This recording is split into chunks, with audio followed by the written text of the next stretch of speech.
It's midnight, and I'm in the Lone Hotel nightclub in Croatia at the VIP table for speakers. The place is packed, and the music is really loud. I'm not normally a club person, but I was invited to take a turn as a DJ, which is why I'm there. My conference organizer pushes her way through the crowd to me and yells, "You're up next." I freeze for a second and then I yell back, "Oh no, I'm not going up there. I'm really exhausted, so I think you're gonna have to skip me." She says, "Are you sure?" I say, "Yep." I watch her turn and leave, and I'm immediately hit with this wave of, "Oh shit, what the F did I just do?" This moment in the nightclub pretty much sums up my entire experience in Croatia. I was a speaker at DK Festival, and it was interesting because I knew it represented this huge opportunity for me, but I had so much freaking resistance. I learned a lot of things about myself on this trip. So, if you've ever had opportunities come your way and turn them down, or you really struggle with taking that next step in your life or your career, then you might enjoy this episode because I'm showing you the mental spiral happening behind the scenes for me, and yet how I managed to still get my ass up on stage and get it done. I hope listening to this episode helps you take one step closer to what you want to.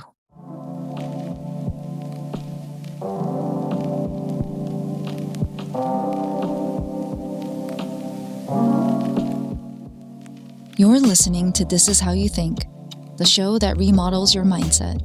I'm your host, Jewel Kim. Let's dive in. When I first got the invite from the conference organizer through LinkedIn, I was pretty thrilled. I asked my friend Chris if he's heard about the event, and it turns out he'd already spoken there. So he immediately said, "You should do it. This is going to help you skyrocket your speaking career. Don't even think about it, just say yes." So I did. And what's really interesting now that I look back on this experience is that it felt big, but also expected. Like, this is the trajectory and the type of stage I'm supposed to be on. Maybe you think I'm delusional. I've always wanted to hit the big stages. But then the organizer tells me that this conference is not like other conferences, and that my talk needed to be innovative. The venue also had a 360 stage versus all of the conventional stages I've ever been on before, which are at the front of the room. But in a 360, the audience sits all the way around the stage, which honestly really freaked me the hell out because no matter what direction you're facing, somebody is going to be staring at your ass, right? Anyway, I thought, okay, how can I make this innovative? Like, what does that even mean? So I reach out to Chris, and he tells me that he once saw a speaker there, James Victori, who at one point apparently had the whole room singing Purple Rain with him. And I was like, holy shit, that is pretty different. Yikes, how do I even do something like that? I think hearing this example started to build some serious anxiety for me. And also, I haven't been to that many conferences, so I haven't seen that many speakers live. I have no idea what other people do, and in all the events that I've spoken at, it's just been what I thought would be interesting, like something to spice it up a bit.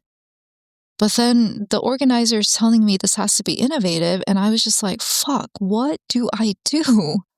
I end up deciding I'm gonna lean into my gift because I really like to design fun exercises, specifically for the workshops I give.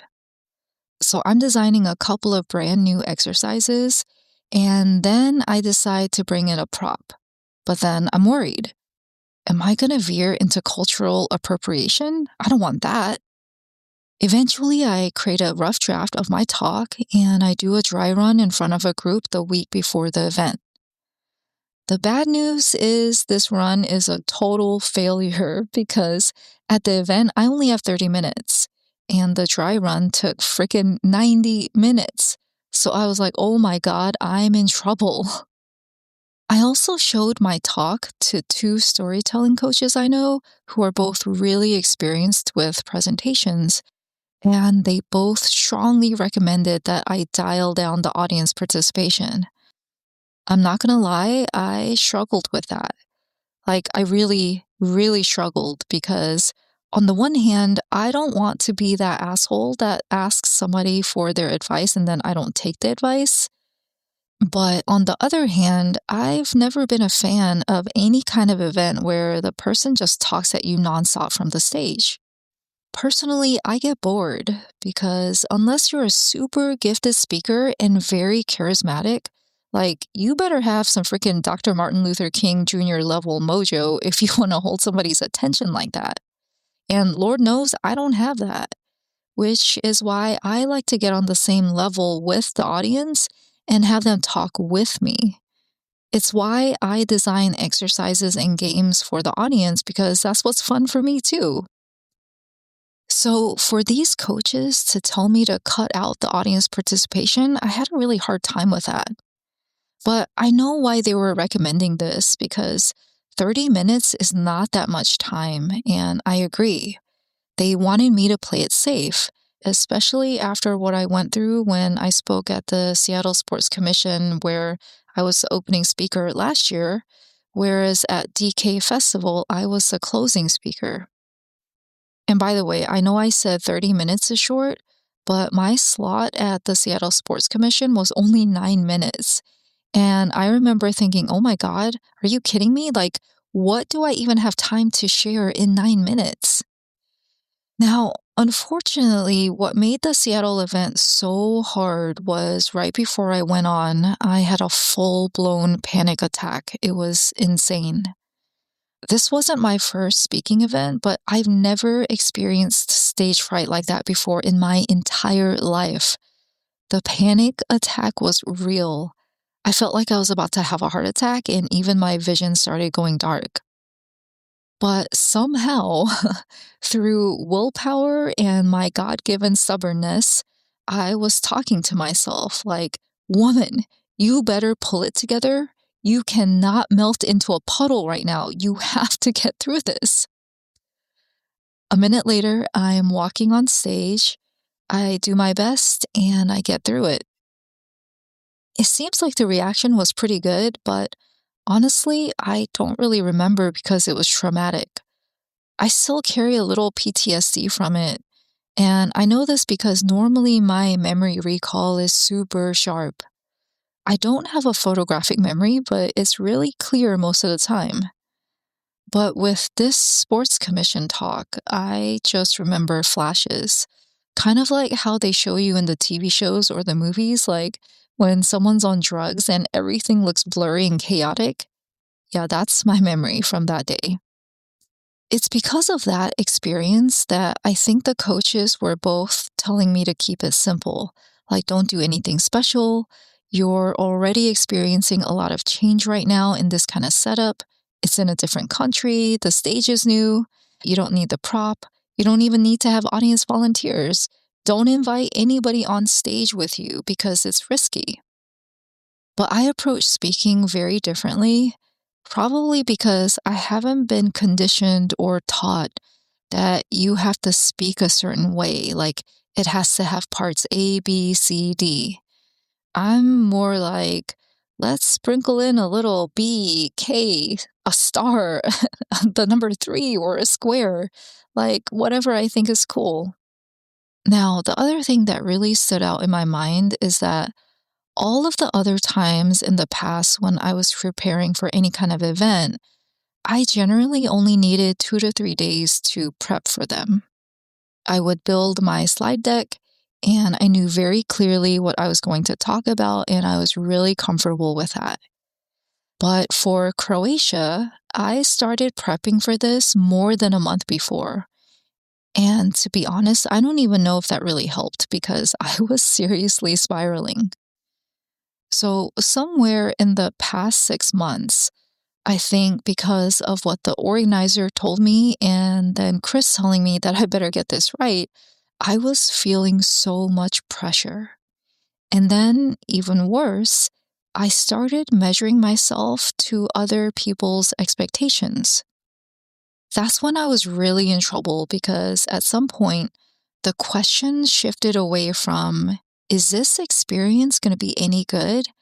And it turned into, am I going to be any good? It's really weird when I think about it because in the past, I had always focused on showing up, having a good time, delivering a fabulous experience while sharing what I knew. And I know that this is going to sound a little strange, but I didn't really care what other people thought of me because the idea that people would evaluate or judge me didn't even cross my mind. I guess ignorance was bliss. Anyway, after several days of getting this advice from the coaches, I finally decided I couldn't do it. I knew it was risky, and maybe I was going to be completely wrong and I would end up bombing on stage. But at least if I do it my way, I would have nobody but myself to blame, right? Like, if I fail, it wouldn't be because I was so busy listening to other people instead of doing what I thought was right. So I brought the prop. I asked for an audience volunteer, brought them on stage, and it worked out. Several people even told me they loved seeing the volunteer because it not only illustrated the teaching, but it was a really fun way to lighten the mood in the room. And then it was finally over. Was my presentation perfect? No, of course not. And in fact, I've already reworked it. But I got through this one, and I have photos and video from it. I know I gave it everything I had, and that was A-okay. I think the only way I really got through this experience successfully, despite all of the doubts and the spiraling and being worried I was somehow a terrible speaker or that people would think that I was a fraud, the one thing that I kept asking myself was, is this what I want? Do I want to have a career as a public speaker? My answer was yes. Okay, so then the next question I asked myself was, does that matter more than all of this fear and anxiety of what people might think of me?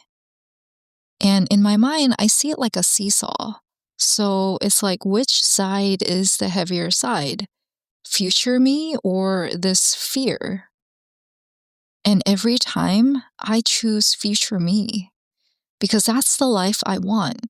And I'm going to keep choosing that, even though it feels really awful to feel terrified being in the arena versus being a spectator. That's just how it goes. Because by definition, leaving your comfort zone feels uncomfortable. And that was me. I felt so uncomfortable. And the reason why I mention this is because a lot of people, for some reason, they think it's so easy for me to put myself out there. And it's just not true. Like all the videos and the content, the podcast, and the events I speak at, they're not comfortable or easy for me, especially as an introvert. But I remind myself that, you know what, like all I can do and all anyone can do is put in the work and prepare and try to trust yourself. And if you can't trust yourself, then trust the people who asked you to come and do this. Trust that they know what they're doing when they asked you, even if you don't feel like it.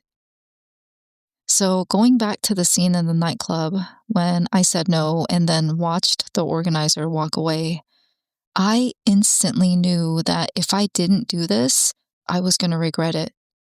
10 minutes later, I found her and said, "Hey, is it too late?" She says no. And then she says, "Can I ask what changed your mind?" I reply, "Dude, When am I ever gonna get this chance again to be a DJ for a real club with a real crowd? She smiles and says, "Exactly!" Soon enough, it's time for my DJ set. I go up there. I'm super sweaty, my palms are clammy, and I'm hella awkward, but also I have a lot of fun. I have a moment thinking, oh my gosh, I must look so dumb up here, but then I shrug and decide that I'm gonna have this experience because it's mine, even if it's uncomfortable. And side note, can I just say, it is so wild setting the music and seeing it reflected in the crowd's mood instantly. Like, so freaking cool. I end up doing 8 or 9 songs and then I leave the stage. I come down and I'm shocked because there's all these people, my fellow speakers and my friends, high-fiving me. I would never have gotten to live or feel any of that if I had let myself crumble under the judgment and expectations of other people. And I keep thinking, oh my gosh, what a ride. I'm super grateful to my friends for supporting me through such a cool event, and I am so glad I did it. Lastly, there are opportunities out there calling your name right now. Get you some friends who will help you grab them even when you're scared, especially when you're scared. Anyway, that's it for this week. If you're curious, I've posted pictures from the event online if you want to check the links in the description. If you have any questions or comments, feel free to text me or send a message on LinkedIn. As always, thank you so much for listening, and remember, I believe in you. See you next time.